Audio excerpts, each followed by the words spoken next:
Hello, faithful listeners. My name's Clay Thompson, and I'll be your guide once again in the fiction room.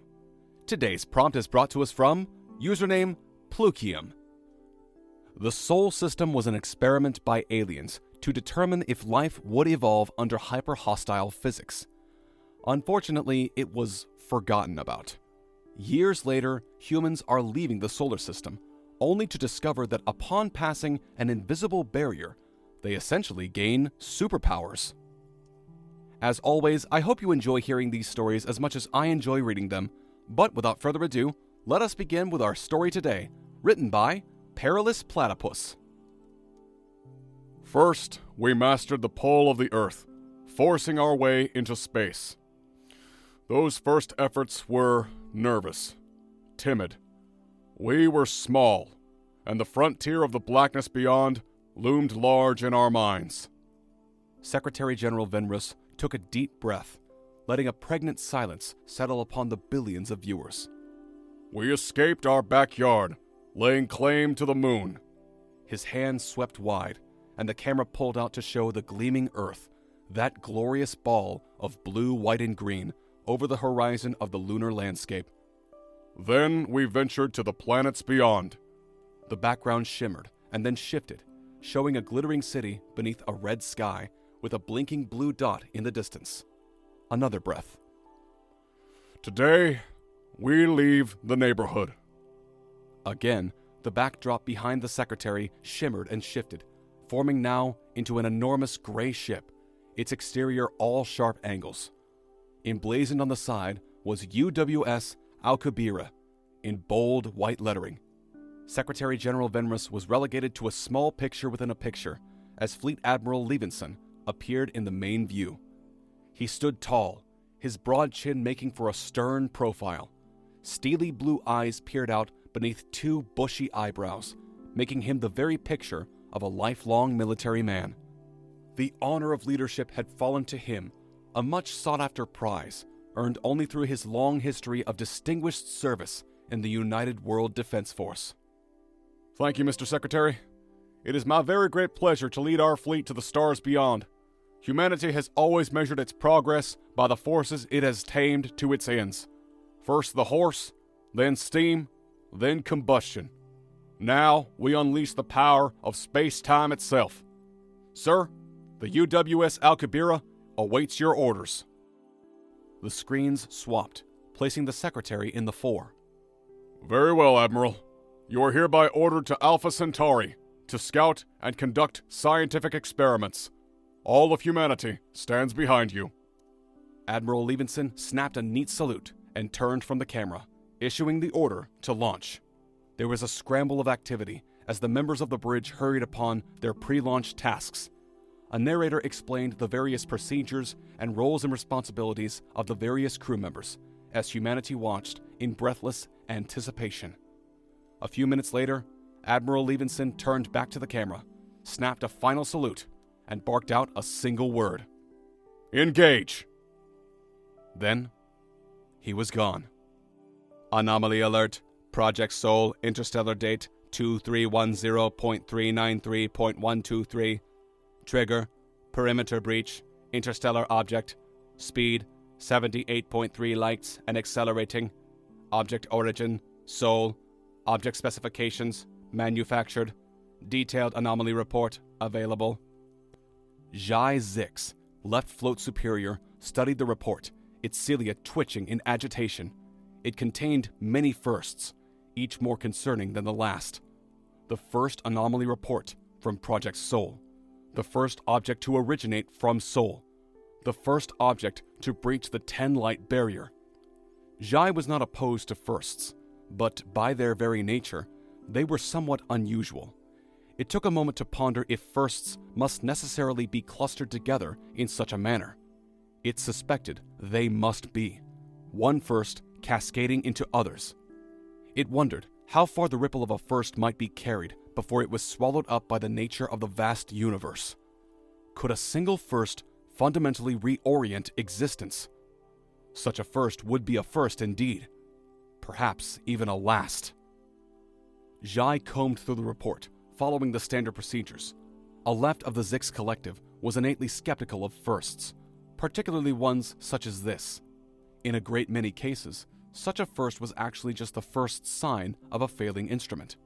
Measurements could be incorrect, and more often than not, were when it came to matters such as these. That was the importance of procedures. They allowed for the safe extinguishment of common explanations in an orderly manner, providing room for the exotic. As Zhai proceeded through the normal responses, the veneer of normalcy was slowly stripped away. Initial indications were that the recording instruments were operating within ideal parameters. Secondary indications confirmed that initial indications appeared to be correct.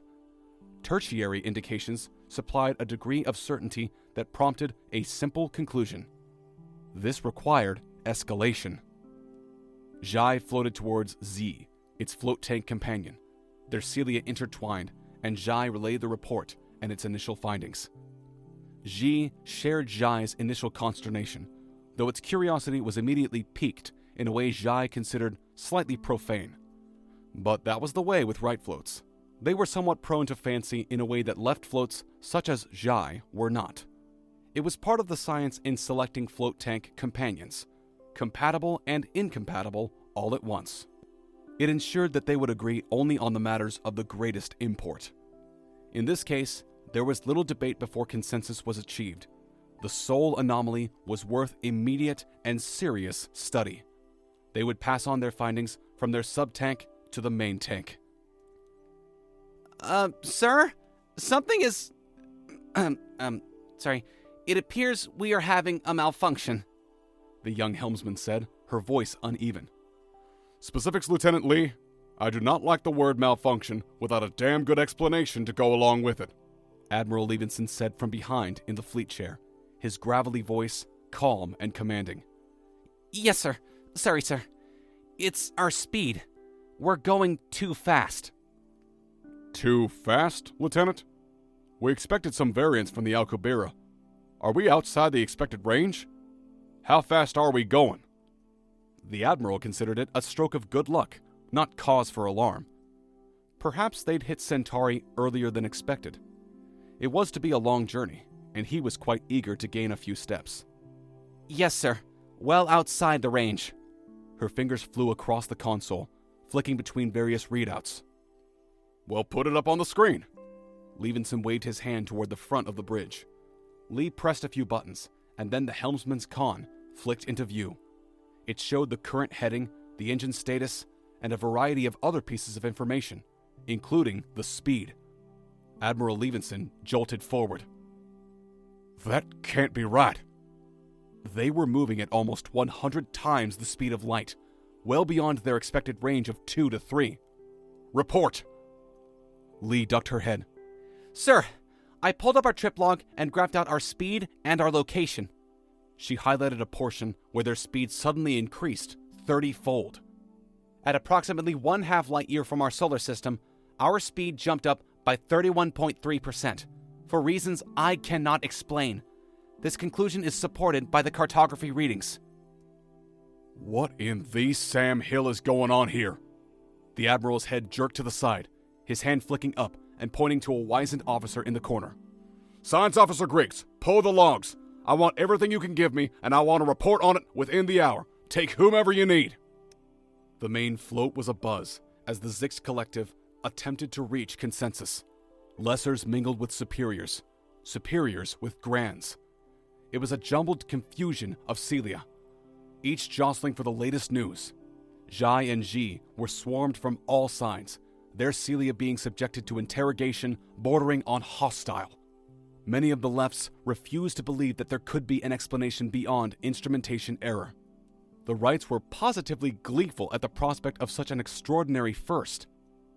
It had been some time since a universal first had been achieved. Each of the rights felt fortunate to be in existence for such a momentous occasion. Information about the Sol Project was still lacking. This experiment predated the Zix Collective's time. Reference to it was available only via the Archive Pan-Universia. Study into the matter had revealed the nature of the project and the originator. The originator had been the divinity Angelicia, a Type 3 civilization that had since transcended. They had been somewhat notorious for their efforts around sentient creation, and were responsible for no less than 24 species within the Pan-Universia Combine. Interestingly, the subject of the experimentation had been environmental hostility.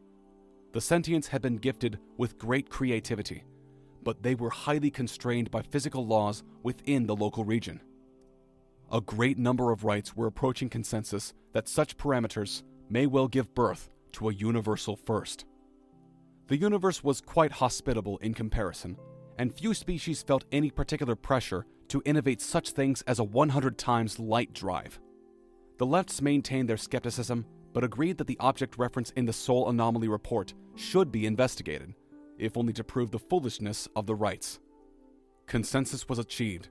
The Zix Collective would seek out this object, once they determined how to catch it. Oh, so that was a long one. Unfortunately, this story didn't get into the second part of the prompt where humans are unexpectedly gaining superpowers, but man, this was still good. It flows the same way as an episode of Star Trek and reads that same way too, so definitely check out Perilous Platypus's sub. They've got a part 2 on that sub. I know I am, because this is a really good story. But for now, dear listeners, we must unfortunately bid you farewell once again. Thank you all so much for tuning into the Fiction Room. If you enjoyed today's story, please consider liking, sharing, and subscribing. It would very much help us. And wherever you are in the world right now, be safe, be well, and we'll see all of you next time.